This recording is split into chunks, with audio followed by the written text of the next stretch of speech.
Hello friends, நான் தான் உங்களோட ஏபி. ரீசன்ட் டேஸில் ஆண்களோட வாழ்க்கைக்கு எந்த ஒரு உத்தரவாதமும் இல்லை அப்படின்ற ஒரு விஷயம் தோண ஆரம்பிக்குதுங்க. ஏன்னா ரீசெண்டாக பல விஷயங்கள் இந்தியாவில் நடந்திருக்கிற கேசஸ் அப்படி. இப்போ கூட ஒரு 2-3 நாளைக்கு முன்னாடி சென்னையில் இருக்கிற ஒரு பொண்ணு ஒரு பையனை ஒன் சைடாக லவ் பண்ணியிருக்கான். அந்த பையன் வேணான்னு சொல்லியிருக்கான், ஜஸ்ட் ரிஜெக்ட் மட்டும் பண்ணியிருக்கான் அந்த பொண்ணை. அந்த பொண்ணு என்ன நினச்சா, நீ எப்படிடா என்னை ரிஜெக்ட் பண்ணலாம், நீ எனக்கு கிடைக்கலன்னா நீ யாருக்குமே கிடைக்கக்கூடாது அப்படின்ற ஒரு விஷயம் சொல்லி அந்த பையனை எந்த லெவலில் ஒரு மிகப்பெரிய கேஸ்லலாம் கோத்து விட முடியுமோ அப்படி ஒரு கேஸில் எல்லாத்துக்குமே அந்த பையனோட பேரை போட்டு கோத்து விட்டுருக்கா, அதுவுமே டார்க் வெப் மூலியமா. ஸோ எந்த லெவலில் அந்த பொண்ணு டீப்பாக இறங்கி அந்த பையனை ரிவெஞ்ச் எடுத்திருக்கா அப்படின்ற ஒரு விஷயத்த பாருங்க. அந்த பையன் வெறும் இல்லைங்க இது செட் ஆகாது உங்களுக்கு எனக்கும் ஒரு வார்த்தை சொன்னதுக்காக இந்த பொண்ணு இவ்வளோ பெரிய ஒரு ரிவெஞ்சை எடுத்ததுக்கான ஒரு காரணமாக இருக்குது அப்படின்றப்போ கேட்கவே ஷாக்கிங்காக இருக்குல்ல. ஸோ இதுக்காக தான் சொன்னேன், முன்னாடியெல்லாம் வந்துட்டு பெண்களுக்காக ஏதாச்சும் ஒன்றுனா பெண்கள் பாதுகாப்புக்காக நம்ம போர்டை தூக்கணும். இப்போ ஃபியூச்சர்லாம் நீங்கள் பார்த்தீங்கன்னா ஆண்களுக்கு ஏதாச்சும் ஒன்று அப்படின்றப்போ இப்போ ரீசெண்டாக அப்படி தான் நடந்துகிட்டு இருக்கு. ஆண்களோட வாழ்க்கைக்கு எந்த ஒரு உத்தரவாதமும் இல்லாமல் இன்னும் கொஞ்சம் நாள்லாம் போயிடுச்சுன்னா ஆண்களுக்காக போர்டை தூக்க வேண்டியதாக இருக்கும், ஆண்கள் பாதுகாப்புக்காக. ஸோ அப்படி ஒரு விஷயங்கள் இந்தியாவில் ஏகப்பட்டது நடந்துகிட்டு இருக்கு. ஸோ இப்போ இந்த ஒரு பெண் வந்துட்டு சென்னையில் இருக்காங்க. ஆமாங்க, நம்ம இப்போ வந்துட்டு இருக்கிற சென்னையில் தான் இருந்திருக்காங்க. ஸோ சென்னையில் இருந்து டார்க் வெப் மூலியமா குஜராத்தில் இருக்கிற போலீஸை ஆட்டம் காட்டி இருக்கிற உலகத்தில் இருக்கிற எல்லா மிகப்பெரிய ஒரு டெரர் அட்டாக்குமே இந்த பையன் தான் காரணம் அப்படின்ற மாதிரி ஒரு விஷயத்தை போர்ட்ரேட் பண்ணி அந்த பையனை சிக்க வைக்க ட்ரை பண்ணியிருக்கா. பட் நம்மளோட போலீஸ் என்ன பண்ணியிருக்காங்கன்னா ஷார்ப்பாக இந்த தெரிஞ்சுக்கிட்டு இந்த பையன் பண்ணலை, அதுக்கு பதிலாக இந்த பொண்ணு தான் பண்ணியிருக்கு அப்படின்ற ஒரு விஷயம் கண்டுபிடிச்சாங்க. பட் இப்படி பார்க்கும்போது இந்த பொண்ணு அந்த பையனை மாட்டி வரதுக்காக டார்க் வெப் வச்சுலாம் யூஸ் பண்ணியிருக்கா. டார்க் வெப் அப்படின்றது பெருசாக வந்துட்டு அவ்வளோ சீக்கிரம் கண்டுபிடிக்க முடியாது அப்படின்றது சொல்றாங்களே, அப்போ எப்படி நம்ம ஊர் போலீஸ் கண்டுபிடிச்சாங்க அப்படின்றதுக்கு ஒரு கிரேசியான ஒரு கொஸ்டின் இருக்குல்ல. ஸோ அந்த ஒரு கொஸ்டினுக்கான பதிலுமே நம்ம தெரிஞ்சுக்க போகிறோம், எப்படி அந்த பொண்ணை வந்துட்டு ட்ரேஸ் அவுட் பண்ணாங்க அப்படின்னு சொல்லி. ஸோ அதுவுமே வந்துட்டு என்ன மாதிரி லூப் ஹோல் அப்படின்றதுமே தெரிஞ்சுக்க போகிறோம். ஸோ வாங்க, என்ன ஒரு விஷயம் ஒரு தலை காதல் எப்படி வந்துட்டு ஒரு பகையாக மாறினது அப்படின்ற ஒரு விஷயத்தை கம்ப்ளீட் டீட்டெயிலாக வழக்கம் போல 10 நிமிஷத்தில் தெரிஞ்சுக்கலாம். ஸோ வாங்க வீடியோக்குள்ள போகலாம். நான் தான் உங்களோட AB and welcome to our channel. இன்னும் நம்ம சேனல் சப்ஸ்கிரைப் பண்ணலாம், உடனே சப்ஸ்கிரைப் பண்ணிக்கோங்க. அப்போ தான் உலகத்தில் நடக்கிற மொத்த விஷயங்களும் நீங்கள் வெறும் 10 நிமிஷத்தில் நம்மளோட மொழியாக இருக்கிற தமிழில் தெரிஞ்சுக்கலாம். அதுக்கு உங்களோட சப்போர்ட்டை சப்ஸ்கிரைப்ன்ற ஒரு விஷயத்தில் காமிச்சிக்கங்க. ஏன்னா நீங்கள் பண்ணுற ஒவ்வொரு சப்ஸ்கிரைப் தான் எனக்கு அடுத்தடுத்த வீடியோ போகிறதுக்கு மோட்டிவாகவுமே இருக்குது. அண்ட் நீங்கள் பண்ணுற ஒவ்வொரு லைக்குமே தான் நீங்கள் தெரிஞ்சுக்கிட்ட மாதிரி ஒவ்வொரு விஷயங்களுமே மற்றவங்களும் தெரிஞ்சுக்கிறதுக்காக ஒரு ரொம்ப பெரிய ஒரு ஹெல்ப்ஃபுல்லாக உங்களோட லைக் அப்படின்றது இருக்கும். ஸோ மறக்காம கண்டிப்பாக லைக் அப்படின்ற ஒரு விஷயத்தையுமே பண்ணிக்கோங்க. ஸோ ஃபர்ஸ்ட் விஷயம் எங்கே இந்த ஆரம்பிக்கலாம் அப்படின்றது பார்க்கும்போது, இந்த ஏர் இந்தியா கிராஷ் யாருமே அவ்வளோ சீக்கிரத்தில் மறந்துருக்க மாட்டோம். ஏர் இந்தியா 171 போயிங் ஃப்ளைட் வந்துட்டு அகமதாபாதோட ஒரு பிஜே ஹாஸ்பிட்டல் மெடிக்கல் ஹாஸ்பிட்டலில் போயிட்டு விழுந்திருந்தது இல்லையா. ஸோ இந்த ஒரு கிராஷ் நடந்து 2-3 நாளைக்கு அப்புறமா குஜராத் போலீஸுக்கு வந்துட்டு ஒரு மெயில் ஒன்று ரிசீவ் ஆகுது ஒரு டார்க் வெப் மூலியமா. இந்த ஒரு மெயிலில் வந்துட்டு சொல்லப்பட்டது என்ன அப்படின்றப்போ, இந்த ஏரோப்ளைன் கிராஷுக்கு வந்துட்டு நாங்கள் தான் காரணம், நாங்கள் தான் வந்துட்டு இதை பண்ணோம், நாங்கள் இதுக்கு ஆல்ரெடியே வந்துட்டு பிஜே மெடிக்கல் காலேஜுக்கு இருக்கிற ஒரு ஒருத்தருக்கு வந்து மெயில் போட்டிருந்தோம், இந்த மாதிரி பிஜே மெடிக்கல் காலேஜில் வந்துட்டு சீக்கிரத்தில் நாங்கள் ஒரு அட்டாக் பண்ணுவோம் அப்படின்னு சொல்லி. ஸோ அப்போ அவங்க அதை சீரியஸாக எடுத்துக்கல. ஆனால் இப்போ இந்த ஏர் இந்தியா கிராஷ் ஆனதுக்கு அப்புறமா தான் அவங்க சீரியஸாக எடுத்துப்பாங்க அப்படின்றது நினைக்கிறேன். ஸோ அதை வச்சு தான் நானும் இப்போ உங்களுக்கு ஒரு மெயில் போட்டிருக்கேன். நாங்கள் வந்துட்டு இது ஜோக் பண்ணலை, இது ஒரு சீரியஸான ஒரு மெயில், நீங்கள் புரிஞ்சுக்கணுன்றதுக்காக தான் இந்த ஒரு ஏர் கிராஷை நாங்கள் பண்ணணும் அப்படின்னு சொல்லி அந்த ஒரு மெயிலில் வந்திருக்கு. போலீஸ்க்கு வந்துட்டு ஒரு மிகப்பெரிய ஷாக்கு. ஏன் அப்படின்னாக்கா, இன்னைக்கு இந்தியா முழுக்க ஏர் இந்தியா அப்படின்ற ஒரு விஷயம் எப்படி கிராஷ் ஆகப்பட்டிருக்குன்னு சொல்லி இன்னும் வரைக்கும் இந்த பிளாக் பாக்ஸ்னால வந்துட்டு எந்த ஒரு ரிப்போர்ட்டும் சரியாக வரல. இதுதான் ரீசன் அப்படின்றது எதுவுமே வரல. ஸோ இந்த ஒரு ரீசன் வரதுக்கு 12th ஜூலை ஆகும். ஏன்னா 30 நாட்கள் அப்படின்றது எடுக்கும். கிராஷ் ஆனதுலேருந்து 30 நாட்கள் வந்துட்டு எடுத்ததுக்கு அப்புறமா தான் அந்த ரிப்போர்ட் அப்படின்றது பொதுமக்களுக்கு வரும். ஸோ அதனால வந்துட்டு ஜூலை 12 வரைக்கும் அந்த கம்ப்ளீட் டீட்டெயில் வரதுக்கு டைம் இருக்கு. பட் அப்படி இருக்கிற நேரத்தில் இந்த மாதிரி ஒரு மெயில் வரும்போது, அப்போ இது ஒரு டெரர் அட்டாக்கா இருக்குமா அப்படின்றது போலீஸ் ஒரு வகையில் டவுட் பட்டாங்க. அப்படி டெரர் அட்டாக்கா இருந்து இதுக்கு யாராவது ஒருத்தங்க பின்னாடி நின்று செயல் பண்ணாங்கன்னா இன்னைக்கு இந்தியாவில் அவங்க தான் மோஸ்ட் வாண்டட் கிரிமினலாக மாறுவாங்க. ஸோ அப்படிப்பட்ட ஒரு கிராஷுக்கு சம்பந்தப்பட்ட ஒரு மெயில் அப்படின்றது வரும்போது போலீஸ்க்கு பயங்கரமான ஷாக். என்னடா இது, இந்த மாதிரி ஒரு மெயில் வருது, அப்போ இதுக்கு டெஃபினட்டாக ஒரு டெரர் அட்டாக்கா அப்படின்றது கன்ஃபியூஸ் ஆக ஆரம்பிச்சாங்க. பட் இதோட தொடர்ச்சியாக வந்துட்டு இந்த மாதிரி ஒரு மெயில் கண்டினியூஸாக இந்தியா முழுக்க வந்துட்டு 22 வாட்டி த்ரெட் மெயில்ஸ் அப்படின்றது வந்திருக்கு. இந்த ஒவ்வொரு மெயிலுக்குமே கீழே ஒரு சிக்னேச்சர்ல ஒரு பேர் போட்டிருக்கு. அதுதான் வந்துட்டு டிவிஜ் பிரபாகர் அப்படின்னு சொல்லப்படுற ஒரு பேர். இந்த டிவிஜ் பிரபாகர் அப்படின்னு சொல்லப்படுற இந்த சிக்னேச்சர்ல கிட்டத்தட்ட இந்தியாவில் கடந்த சில மாசங்களா ஒரு 22 பாம் த்ரெட்ஸ், அதுக்கப்புறமா இந்த மாதிரி வந்துட்டு டெரரிஸ்ட் அட்டாக் த்ரெட் அப்படின்ற மாதிரி ஏகப்பட்ட த்ரெட் மெயில்ஸ் அப்படின்றது வந்திருக்கு. அப்போ 29 த்ரெட் மெயிலுமே இந்த டிவிஜ் பிரபாகர் அப்படின்ற ஒரு பேர்ல வருது அப்படின்றப்போ இது கண்டிப்பா ஒரு ஃபேக் பேரா தான் இருக்கும். யாருமே ஒரிஜினல் நேம் அங்கே வந்துட்டு மென்ஷன் பண்ண மாட்டாங்க இந்த மாதிரி த்ரெட் மெயில் அப்படின்றப்போ. அப்போ இது யாரு என்ன அப்படின்றது போலீஸ் கண்டுபிடிக்கும் போது வந்துட்டு என்ன தெரியுதுன்னா அவங்க இதை டார்க் வெப் மூலியமா வந்துட்டு பண்ணிக்கிட்டு இருக்காங்க அப்படின்ற ஒரு விஷயம் தெரிய வந்தது. சரி, இந்த டார்க் வெப் மூலியமா இது வரைக்கும் எந்தெந்த ஸ்டேட்டுக்கு எல்லாமே வந்துட்டு இவங்க த்ரெட் அப்படின்ற ஒரு மெயில் கொடுத்துருக்காங்க அப்படின்றப்போ கிட்டத்தட்ட 12 ஸ்டேட்டுக்கு கொடுத்துருக்காங்க. அதில் கர்நாடகா, கேரளா, உத்தரப்பிரதேஷ், மத்திய பிரதேஷ் அப்படின்னு சொல்லி இது மாதிரி இந்தியாவில் இருக்கிற 12 மாநிலங்களுக்குமே வந்துட்டு இந்த மாதிரி இதே டிவிஜ் பிரபாகர் அப்படின்ற இந்த சிக்னேச்சர் பேரோடவே வந்துட்டு 22 த்ரெட்ஸ் மெயில் அப்படின்றது போய்கிட்டு இருக்கு. இந்த எல்லா மெயிலுமே வந்துட்டு நம்ம டீகோட் பண்ணும்போதும் பெருசாக வந்துட்டு எதுவுமே கண்டுபிடிக்க முடியல. எல்லாமே டார்க் வெப் மூலியமா வந்திருக்கு. சரி, இதுக்கப்புறமா நம்ம என்ன பண்றது, இந்த கல்பிரிட் யார் அப்படின்றது பார்க்கும்போது ஒரு சின்னதாக வந்துட்டு சைபர் செக்யூரிட்டியில் ஒரு லூப் ஹோல் ஒன்று மாட்டுது. அந்த லூப் ஹோல் எப்படி மாட்டுனதுன்றது நான் ஃபைனலாக சொல்கிறேன். அந்த லூப் ஹோலை வச்சு கண்டுபிடிச்சு பார்க்கும்போது அதில் ஐபி அட்ரஸ் தெரிய வருது. அந்த ஐபி அட்ரஸ் எங்கே ரீச் ஆகுதுன்னா சென்னையில் ரீச் ஆகுதுங்க. ஸோ நம்ம இருக்கிற சென்னையில் ரீச் ஆனதுக்கப்புறமா குஜராத் போலீஸ் உடனே சென்னைக்கு வந்திருக்காங்க. சென்னைக்கு வந்ததுக்கப்புறமா இந்த பர்டிகுலர் லொக்கேஷனில் போய் கதவை தட்டும்போது ஒரு பெண் ஒருத்தங்க கதவை திறக்கிறாங்க. கிட்டத்தட்ட ஒரு 30 வயசு பெண்மணியாக இருப்பாங்க. போலீஸ்க்கு ஒரு டவுட், என்னடா இவங்க திறக்கிறாங்களே, சரி அப்படி என்னதான் இருக்குன்றது ஃபர்தர் இன்வெஸ்டிகேஷன் பண்ணும்போது அவங்க பேர் வந்துட்டு ரினே ஜோஷில்டா அப்படின்னு சொல்லப்படுற ஒருத்தங்க. இவங்க என்ன பண்ணிக்கிட்டு இருக்காங்க அப்படின்றப்போ ஒரு மிகப்பெரிய ஒரு எம்என்சி கம்பெனியில் ஒரு நல்ல வேலையில் ரோபோட்டிக் இன்ஜினியராக இருக்காங்க. ஸோ நல்ல ஒரு சம்பளம், மாசான ஒரு நல்ல சம்பளம், அந்த மாதிரி ஒரு இடத்துல வேலை செஞ்சுக்கிட்டு இருக்காங்க அப்படின்ற ஒரு விஷயம் தெரிய வந்தது.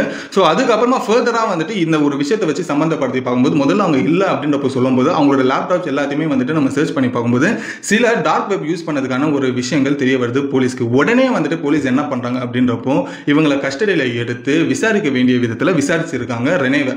ஸோ விசாரிக்கும் போது அவங்க ஏகப்பட்ட இன்ஃபர்மேஷனை சொல்லியிருக்காங்க. என்ன சொல்கிறாங்கன்னா, இந்த டிவிஜ் பிரபாகர் அப்படின்றது ஒரு சிக்னேச்சர் பேர் வந்து தான் அந்த டிவிஜ் பிரபாகர் அப்படின்றதுக்கு காரணம் என்ன அப்படின்றப்போ அந்த பெண்மணி என்ன சொல்கிறாங்க, ரெனே அப்படின்றவங்க, இந்த டிவிஜ் பிரபாகர் என்னோட ஒன் சைட் லவ்வர் அப்படின்றது சொல்லியிருக்காங்க. என்னம்மா ஒன் சைட் லவ்வர் அப்படின்ற அவன் பேரை எதுக்கு நீ ஓ மெயிலில் வந்துட்டு இந்த மாதிரி த்ரெட் மெயிலில் யூஸ் பண்ணுற அப்படின்றப்போ எனக்கு வந்துட்டு அவனை பிடிக்கலாம், அவன் மேலே இருக்கிற கோபத்தில் தான் இந்த மாதிரி த்ரெட் மெயில் அப்படின்றது நான் விடப்படுறேன்னு சொல்லி அடுத்த ஒரு ஷாக்கிங்கான ஒரு இன்ஃபர்மேஷன் சொல்கிறான்.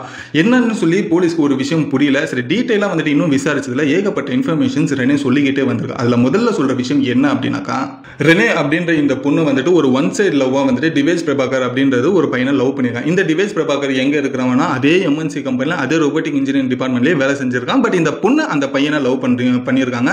அந்த பையன் வந்துட்டு இந்த பொண்ணை லவ் பண்ணல. இந்த பொண்ணு வந்துட்டு ஒரு வாட்டி அவங்களோட அப்ரோச் சொல்லியிருக்காங்க. பட் அந்த பையன் கொஞ்சம் அவாய்ட் பண்ணிட்டான், இல்ல செட் ஆகாது அப்படின்னு சொல்லி. ஸோ அப்படி செட் ஆகாது அப்படின்னு சொல்லும் போதுக்கு அப்புறமா அவங்களுக்கு அங்கே வந்துட்டு ஒரு மாதிரி கோவம் அப்படின்றது ஒரு விஷயம் வந்திருக்கு. என்னையும் வேணாம்னு சொல்லிட்டானே அப்படின்னு சொல்லி இந்த ஒரு விஷயம் 2022 நடந்துகிட்டு இருக்கான். இந்த ரெனே அப்படின்ற ஒரு பொண்ணுக்கு இந்த பையன் மேல கோவம் இருந்திருக்கு. இதனால இந்த பொண்ணு என்ன பண்றா அப்படின்றப்போ, இந்த டிவிஸ் பிரபாகர் ஏதாவது ஃபோட்டோ போட்டால் அதுக்கு ஏதாவது ஒரு பொண்ணு லைக் பண்ணிச்சு அப்படின்றப்போ அந்த பொண்ணு டிஎம்ல போயிட்டு நீ யார் அவனுக்கு லைக் பண்ணுறதுக்கு அப்படி இப்படின்னு சொல்லி சண்டை போட்டுட்டு இருக்கிற ஒரு விஷயமா 2022 இந்த ரெனே பொண்ணு அப்படின்ற ஒரு விஷயம் பண்ணிக்கிட்டு இருக்கா. சரி, இதெல்லாம் வந்துட்டு அந்த பொண்ணுக்கு அந்த பையன் கிட்ட எந்த ஒரு பொண்ணு நெருங்கக்கூடாது, அந்த பையன் என்கிட்ட மட்டும் தான் பேசணும், அந்த பையன் வந்து என்னை மட்டும் தான் பார்க்கணும் அப்படின்றது ஒரு ரொம்ப பொசிசிவ்ல அந்த பொண்ணு ரெனே பொண்ணு அப்படின்ற ஒரு விஷயத்துல இருந்திருக்கா அந்த டிஜிவ் பிரபாகர் மேல. ஸோ ஒரு கட்டத்துக்கு மேலே ரீசெண்டாக என்ன ஆகுதுன்னா, அந்த பையன் டிஜிவ் பிரபாகருக்கு வந்துட்டு ஒரு 6 மாசத்துக்கு முன்னாடி கல்யாணம் ஆகுது. கல்யாணம் ஆனதுக்கு அப்புறமா ரெனேக்கு ஒரு மிகப்பெரிய ஒரு டிப்ரெஷனுக்கு போயிட்டா, என்ன விட்டுட்டு எப்படி அவன் கல்யாணம் பண்ணா, எனக்கு கிடைக்காதவன் யாருக்குமே கிடைக்கக்கூடாது, இவனை எப்படியாச்சும் வந்துட்டு டார்ச்சர் பண்ணி சந்தோஷமாவே வாழக்கூடாது, வேற ஏதாச்சும் அவனை பண்ணி ஜெயிலுக்கு அனுப்பணும் அப்படின்ற ஒரு முடிவு எடுக்கிறார் ரினே. ஸோ இதனால என்ன பண்றா ரினே அப்படின்றப்போ ஏகப்பட்ட இந்த வெப் டார்க் வெப்பை பத்தி படிக்க ஆரம்பிக்கிறா. டார்க் வெப்பை பத்தி படிக்க ஆரம்பிச்சதுக்கு அப்புறமா த்ரெட் மெயில்ஸை ஒன்னொன்னா கொடுக்க ஆரம்பிக்கிறான். வந்துட்டு எப்படியாச்சும் உள்ள போலீஸ் கிட்ட தள்ளி அந்த பையனை நிம்மதியாவே இருக்கக்கூடாது அப்படின்னு நினைச்சதுக்கு அப்புறமா தான் இந்த ஏர் இந்தியா கிராஷ் அப்படின்ற ஒரு விஷயம் எனக்கு கையில் கிடைச்சது. அதனால தான் நான் குஜராத் போலீஸுக்கு டைரக்டா வந்துட்டு இந்த ஏர் இந்தியா கிராஷுக்கு வந்துட்டு நான் தான் காரணம் அப்படின்னு சொல்லி டிவேஜ் பிரபாகர் பேரையே நான் போட்டேன் அப்படின்ற ஒரு விஷயத்தையுமே சொன்னேன். ஸோ இதனால வந்துட்டு டிவேஜ் பிரபாகரை நீங்க அரெஸ்ட் பண்ணி அவனை வந்துட்டு உள்ள வைப்பீங்க. ஸோ இதனால அவன் ஜெயிலில் இருப்பான், அவன் கூட இப்போ புதுசாக இருக்கிற அவன் ஒய்ஃபுமே தனியாக பிரிஞ்சிடும், அவன் லைஃப் டோட்டலாக கொலாப்ஸ் ஆகும். ஸோ எனக்கு அது பார்க்கறதுக்கு வந்துட்டு தேவை, அதனால தான் நான் இப்படி பண்ணேன் அப்படின்ற ஒரு விஷயத்த ஒரு பகையோட உச்ச கட்டத்தில் வந்துட்டு ஒரு டெவில் மாதிரி ஈவில் மாதிரி அந்த பொண்ணு வந்துட்டு அதோட ஸ்டேட்மெண்ட் அப்படின்ற ஒரு விஷயம் சொன்னான். ஸோ இதெல்லாம் போலீஸ் கேட்டதுக்கு அப்புறமா அந்த பையன் வேணான்னு சொன்னா அப்படின்ற ஒரே ஒரு காரணத்துக்காக தான் நீ இவ்வளோ விஷயத்த பண்ணி அந்த பையன் உன்னை ஏமாத்தல, அந்த பையன் உங்ககிட்ட பேசல, அந்த பையன் உன்னை லவ் பண்றன்னு சொல்லல, நீ வெறும் லவ் பண்ணி நீ லவ் பண்றதை வச்சு அந்த பையன் கிட்ட போய் கேட்டதுக்கு அப்புறம் இல்ல வேணாம் அப்படின்ற ஒரு விஷயம் சொன்னதுக்காக நீ இந்த அளவுக்கு எக்ஸ்ட்ரீம் லெவலுக்கு அந்த பையனை போய் மாட்டி விடுவியா அப்படின்றது தான் போலீஸ் அடுத்த ஒரு கேள்வியுமே கேட்டாங்க. அதுக்குமே வந்துட்டு ஆமா அப்படின்ற ஒரு விஷயம் சொல்லியிருக்கா. ஸோ இந்த மாதிரி ஒரு கிரேசியான ஒரு விஷயங்கள்லாம் நீ கேட்கும் போதே ஒரு மாதிரி இதுவா இருக்குல்ல, என்னடா ஒரு வேணாம்னு சொன்னது ஒரு குத்தமாடா அப்படின்ற மாதிரி இருக்குல்ல. ஸோ இன்னைக்கு அப்படிதான் அது நடந்திருக்கு. சரி, ஃபர்தரா வந்துட்டு அந்த பொண்ணோட வீட்டில் ஏகப்பட்ட சர்ச்சிங் அப்படின்னு அப்படின்றது பண்ணும்போது அடுத்த ஷாக்கிங் என்ன அப்படின்னா வீடு முழுக்க ஏகப்பட்ட 20க்கும் மேலான சிம்ஸ் இருக்கு, ஃபேக் சிம்ஸ் இருக்கு, அப்புறமா ஃபேக் கவர்மெண்ட் ஐடிஸ் இருக்கு, அதுக்கப்புறமா பார்த்தீங்கன்னா ஒரு 100க்கும் மேலான ஃபேக் மெயில் ஐடிஸை வேற கிரியேட் பண்ணி வச்சிருக்கா இந்த டார்க் வெப்புக்காக யூஸ் பண்ணுறதுக்காக. ஸோ அதுக்கப்புறமா ஒரு ஃபேக்கான மேரேஜ் சர்டிஃபிகேட் இருக்கு. அந்த மேரேஜ் சர்டிஃபிகேட்ல வந்துட்டு இந்த ஒரு பிரபாகர் பேரையுமே அப்புறமா ரினே பேரையுமே வந்துட்டு ஒன்னா சேர்த்து ஒரு ஆன்லைன்ல ஃபேக்கான மேரேஜ் சர்டிஃபிகேட்டை ரெடி பண்ணி வச்சிருக்கான். இது எல்லாத்தையுமே வந்துட்டு சீஸ் பண்ணிட்டாங்க. சீஸ் பண்ணதுக்கப்புறமா போலீஸ் வந்துட்டு ரினே கிட்ட கேட்குறாங்க, இந்த மேரேஜ் சர்டிஃபிகேட் எதுக்காக நீ பிரிண்ட் பண்ணியிருக்க ஃபேக்கா அப்படின்றது கேட்கும்போது, இந்த ஒரு ஏர் இந்தியா கிராஷ்ல இந்த பிரபாகரை வந்துட்டு மிஸ் ஆயிட்டான் இந்த பிளான்ல அப்படின்ற பட்சத்தில் அடுத்த ஒரு பிளான் இந்த மேரேஜ் சர்டிஃபிகேட்டுக்காக போட்டு வச்சிருந்தாலாம். என்ன அப்படின்னாக்கா அந்த டிவிஎச் பிரபாகரோட ஒய்ஃப் இருக்காங்க இல்லையா, அவங்களுக்கு டைரக்டா வந்துட்டு இந்த ஃபேக் மேரேஜ் சர்டிஃபிகேட்டை அனுப்பி எனக்கும் பிரபாகருக்கும் ஆல்ரெடி மேரேஜ் ஆச்சு, நாங்கள் ரொம்ப நாளாக வந்துட்டு புருஷன் பொண்டாட்டியாக வாழ்ந்துட்டு இருக்கோம், இப்போதான் நீ ரீசெண்டாக வந்திருக்க, அவனை விட்டு போ அப்படின்ற மாதிரி சொல்லி அந்த அவனையுமே அவன் ஒய்ஃபுமே பிரிக்கிறதுக்காக இந்த ஃபேக்கான மேரேஜ் ஐடி சர்டிஃபிகேட்டை உருவாக்கி அந்த ஒய்ஃபுக்கு அனுப்புறதுக்காக வச்சுக்கிட்டு இருந்தாங்க. நெக்ஸ்ட் பிளானா இந்த ரினே அப்படின்னு சொல்ல போற இந்த பொண்ணு வச்சுக்கிட்டு இருந்தாங்க. அதுக்குள்ளே இதை போலீஸ் கிட்ட மாட்டிக்கிட்டா. ஸோ ஃபியூச்சர் பிளான் அவ என்ன பண்ணணும் அப்படின்றது முன்கூட்டியே போட்டு வச்சிருக்கா அப்படின்றது இன்னும் அடுத்த ஒரு அதிர்ச்சியா போலீஸுக்கு இருந்தது. என்னடா இந்த லெவலுக்கு ஒரு மாஸ்டர் பிளானா ஒரு கிரிமினல் லெவலில் ஒரு பிக்கஸ்ட் கிரைம் பண்றவங்க கூட இந்த லெவலுக்கு வந்துட்டு ஃபியூச்சர் பிளானோடலாம் வந்துட்டு தப்பு பண்ண மாட்டேன். இந்த பொண்ணு என்னடா இவ்வளோ ஃபேக் மெயில் ஐடிஸ், இவ்வளோ ஃபேக் சிம்ஸ், இவ்வளோ ஃபேக் கவர்மெண்ட் ஐடிஸ், அதுக்கப்புறம் மேரேஜ் சர்டிஃபிகேட்லாம் வச்சுட்டு அந்த பொண்ணு பையனை நிம்மதியாக வாழ விடக்கூடாது அப்படின்றது கங்கணம் கட்டி சுத்திட்டு இருக்கா அப்படின்னு சொல்லி போலீஸுக்குமே அதே ஒரு அதிர்ச்சி தான். இதை படிக்கும் போதும் இந்த லெவலுக்குலாம் ஒரு பொண்ணு போகுமா அப்படின்றது ஒரு நினைச்சு பார்க்காத ஒரு விஷயமா இதுல இருந்தது. ஸோ இது எல்லாமே வந்துட்டு இந்த பொண்ணுக்கிட்ட இருந்து வந்த இன்ஃபர்மேஷன். சரி, அதுக்கப்புறமா இந்த பொண்ணை இதுக்கு முன்னாடி பண்ண பாம் த்ரெட்ஸ்க்கு எல்லாத்துக்குமே சேர்த்து ஒரு கேஸா போட்டு இப்போ இந்த பொண்ணை கஸ்டடியில் எடுத்திருக்காங்க. இந்த இன்வெஸ்டிகேஷன்லாம் பண்ணும்போது எப்படி ரீனே வந்துட்டு போலீஸ் கிட்ட சிக்கினாங்க, எப்படி ஃபைண்ட் அவுட் பண்ணாங்க அப்படின்றத பார்க்கும்போது, ஏன்னா அவங்க டார்க் வெப் மூலியமா தானே எல்லாத்தையுமே யூஸ் பண்ணாங்க. அப்படி இருக்கும்போது என்ன ஒரு லூப் ஹோல் மிஸ் பண்ணாங்க அப்படின்றத பார்க்கும்போது அவங்க யூஸ் பண்ண அந்த சிஸ்டம்ல ஏகப்பட்ட ஃபேக் ஐடிஸை வந்துட்டு லாகின் பண்ணியிருக்காங்க. அந்த ஒரு லாகின்ல அவங்களோட ஒரிஜினல் மெயில் ஐடியுமே லாகின் பண்ணப்பட்டிருக்கு. ஸோ இதனால வந்துட்டு அவங்க அனுப்பின இது வரைக்குமே அனுப்பின எல்லா த்ரெட் மெயிலுமே வந்துட்டு குஜராத்தில் இருக்கிற சைபர் செக்யூரிட்டி எல்லாத்தையுமே டீகோட் பண்ணும்போது அதில் ஒரு லூப் ஹோல்ல இவங்களோட மெயில் ஐடி சிக்கிடுச்சு. ஸோ அந்த மெயில் ஐடியை வச்சு ஃபர்தராக மூவ் பண்ணும்போது ஐபி அட்ரஸை எடுத்து ஐபி அட்ரஸ் மூலிமா எங்கே இருக்காங்கன்ற லொக்கேஷனை ஃபைண்ட் அவுட் பண்ணி சென்னைக்கு வந்து அவங்க வீடை தட்டியிருக்காங்க நம்ம குஜராத் போலீஸ். ஸோ அதுக்கப்புறமா தான் இவங்க இந்த மாதிரி ஒரு விஷயங்கள் செஞ்சாங்க அப்படின்னு சொல்லி இன்வெஸ்டிகேஷனுமே தொடங்கப்பட்டது. இவ்வளோ பேர் ஒரு திருடனா இருந்தாலும் ஏதாவது ஒரு லூப் ஹோல் விட்டு வச்சிருப்பாங்க அப்படின்றது இதுவுமே ஒரு நல்ல உதாரணம் அப்படின்றது தெரிஞ்சுக்கங்க. ஸோ ரினே அப்படின்றவங்க ஒரு ரோபோட்டிக் இன்ஜினியர், ஒரு எவ்வளோ பெரிய ஒரு ப்ரொஃபஷனல்ஸ், அவங்க நல்ல ஒரு எம்என்சி கம்பெனி நல்ல ஒரு பே வாங்கக்கூடிய ஒரு ஆட்களாக இருக்கும்போது ஒரு ஒன் சைட் லவ்னால இவ்வளோ ஒரு எக்ஸ்ட்ரீம் லெவலில் ஒரு டார்க் வெப் மூலியமா வந்துட்டு கவர்மெண்ட்டுக்கே வந்துட்டு த்ரெட்மெயிலாக கொடுத்து இப்போ அவங்க லைஃபே வீணாக்கி இருக்காங்கன்றது ஒரு வருத்தமான ஒரு விஷயம் தான். ஒருத்தங்க வேணாம் அப்படின்றது சொல்லும்போது இந்த அளவுக்கு ஒரு எக்ஸ்ட்ரீம் லெவலுக்கு போக வேண்டிய அவசியமே இல்லை. சிம்பிளாக சொல்லணும்னா கடலில் ஒரே ஒரு மீன் இருக்குன்றது அர்த்தம் இல்லைங்க. கடலில் ஏகப்பட்ட மீன் இருக்குது. ஒரு மீன் உங்களுக்கு மிஸ் ஆயிடுச்சுன்னா அடுத்த மீன் ஆட்டோமேட்டிக்காக உங்கள் வலையில் வந்து சிக்கிடும். ஸோ அவ்வளோதான் லைஃப். இதுக்காக வந்துட்டு ஒரு மீன் மிஸ் ஆயிடுச்சுன்னு சொல்லி அடுத்த மீனை நம்ம பிடிக்காமலே இருக்க போகிறோம். கடலில் இருந்துக்கிட்டு அடுத்தது எப்படியாவது ஒரு மீனை பிடிச்சி தானே தீரும். ஸோ அதே போல தான் லைஃபுமே. ஸோ இந்த மாதிரி ஒரு முடிவுகள் எடுத்துகிட்டு நல்ல லைஃப், இதுக்கு முன்னாடி வாழ்ந்துட்டு இருந்த லைஃபை அவங்களே கெடுத்து தான் இந்த ஒரு கேஸ்ல கடைசியாக மிஞ்சின ஒரு விஷயமா இருக்கு.